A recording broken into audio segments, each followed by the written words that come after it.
এই পশ্চিমবাংলায় 70% মানুষ এই গরু ব্যবসার সাথে যুক্ত আছে, তারাও আন্দোলন করছে না তা নয়। আমাদের এখানে একজন অলরেডি গলায় দড়ি দিয়ে মরেও গেছে। কোথায় ওটা? এই গোয়ালবাড়িতে। হ্যাঁ, দেনা করে ফেলেছে, চিন্তা করছে যে দেনা মানে কি করে দেব, তার জন্য সে সুইসাইড করেছে। এই টেনশন তো এই সামনে কুরবানি কি হবে না হবে, আমি একটা খেলা খেলবো। এখন কিচ্ছু করার নেই, সময় স্বল্প।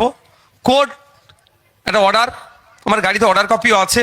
1950 সালের আইন ছিল, 2018-তে একটা মামলা হয়েছিল, তার বেসিসে যে গাইডলাইন দিচ্ছে, যেটা আইন আছে আইনের বাইরে আমি যেতে পারবো না, সেটাকে মান্যতা দিয়ে চলবেন। তবে একটা কথা আমি জোর গলায় বলে যেতে পারি, আপনি আপনার কুরবানির পশু নিয়ে আসছেন, না চাষ করবেন বাড়িতে, না দুধ দইবেন নিয়ে আসছেন, পুলিশ সেটা আপনাকে আটকাতে পারে না। আইন হয়েছে জবাহ করা যাবে না, বলি দেওয়া যাবে না, মাথায় থাকবে তো এটা। যতক্ষণ আপনি জবাহ বলি করছেন, কারো ক্ষমতা নেই সেটাকে আপনাকে আটকানোর। বুঝতে পারছেন কি বলছি? এটুকু মাথায় রেখে দিন। তবে একটুকু কথা, বিতর্কে জড়ানোর প্রয়োজন নাই। বিতর্ক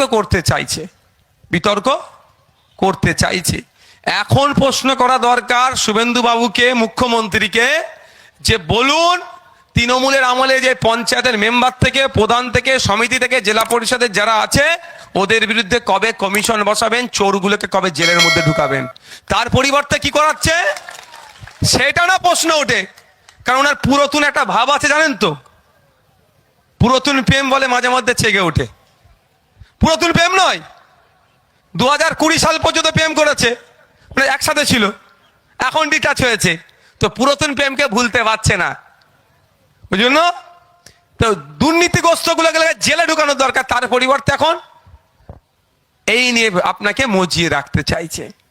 প্রশ্ন করা এখন দরকার যে কবে শিক্ষক নিয়োগ হবে স্কুলে, কবে এই আমাদের দেখছিলাম একটা হসপিটালে রাজ্যের এক মন্ত্রী মহাশয়া গিয়ে চিৎকার চেঁচামেচি করছে, এইটা নয় কেন, সেইটা নয় কেন, হ্যান কেন না কেন, ত্যান কেন, খুব ভালো কথা।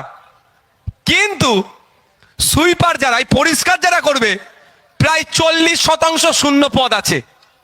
পরিষ্কার করার লোক লাগবে তো, তবেই তো পরিষ্কার হবে। এই যে আমি এখানে এসে বক্তব্য দিচ্ছি, এটা যদি না আমার লোক থাকতো তৈরি করার, তাহলে এইগুলো থাকতো কি, মাইক থাকতো, তাহলে আমাকে এসে এমনি খালি মুখে বলতে হতো। তো সুইপারই তো পরিষ্কার করবে, 40% এখন সুইপার শূন্য পদ আছে।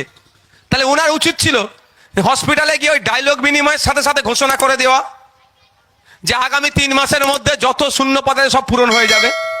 এই প্রশ্নটা করার সুযোগ দিচ্ছে না, আপনাকে এখানে মজিয়ে রেখে দিয়েছে। প্রশ্ন করতে হবে ফেক এসটি এসসি সার্টিফিকেট কবে বাতিল করবেন। প্রকৃত যারা এসসি, দলিত হিন্দু যারা, তাদেরকে বাদ দিয়ে নকল দলিত হিন্দু সেজে প্রকৃত দলিতদের অধিকার কেড়ে নিচ্ছে চাকরিতে, উচ্চশিক্ষায়, সংরক্ষণে। প্রশ্ন করা তো দরকার এখন, সেটা তো বলা দরকার। ওনার ঘোষণা দেওয়া সব বাতিল, নতুন করে হবে, কিন্তু সেটা খুঁজে পাওয়া যাচ্ছে না। তো আমাদেরকে ভুললে চলবে না, রুজি রুটির লড়াই আমাদের বাঁচাতে হবে। মানুষের অধিকার, সকালবেলা উঠে কেউ মন্দিরে যাবে, কেউ মসজিদে যাবে, কেউ কর্মসংস্থানের দিকে এগোবে, তার ব্যাপার। কিন্তু দিনের শেষে যেন তার পেটটা, মেহনত যেটা করছে, যেন যা ইনকাম করছে, পেটে যেন ভাতটা আসে, খালি পেটে না ঘুমায়, সেটা আইএসএফ বামপন্থীরা দেখবে। এই জন্যই তৃণমূল বিজেপির সাথে আইএসএফ বামপন্থীদের এইটা পার্থক্য। আমি আর বক্তব্য দীর্ঘায়িত করব না।